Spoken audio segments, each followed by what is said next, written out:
Hi, hello, வணக்கம் everyone. இன்னைக்கான psychological tip தான். ஈஸியா கிடைக்கிறதுக்கு நம்ம மைண்ட் வேல்யூ குடுக்காது. ரேரா கிடைக்கிறதுக்கு மட்டும் தான் கான்சன்ட்ரேட் குடுக்கும். ஆசை அதிகமா இருக்கும். வேல்யூ அதிகமா இருக்கும்.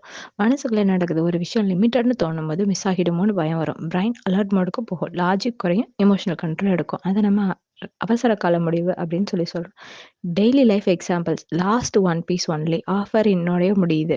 Few peoples only know this. Product same, quality same. ஆனா வேல்யூ ஃபீல் வேற. ரிலேஷன்ஷிப்ல ஸ்கேர்சிட்டி. எப்பவுமே ஃப்ரீ. உடனடியா ரிப்ளை. அதிகமான எக்ஸ்பிளைனிங். மெதுவா மெதுவா வேல்யூ குறையும்.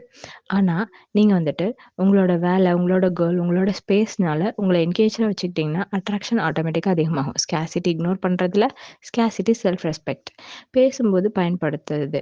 எப்பவுமே டைம் இருக்கு அப்படின்னு சொல்லாம, பிஸி தான் அட்ஜஸ்ட் பண்ணலாம் அப்படின்னு சொல்லுங்க. எல்லாமே சொல்லிடுறேன் அப்படின்றதுக்கு பதிலா, இது எல்லாருக்கும் ஷேர் பண்ண மாட்டேன் அப்படின்னு சொல்லி பாருங்க.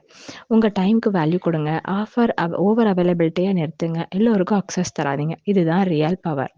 தேங்க் யூ ஃபார் வாட்சிங்.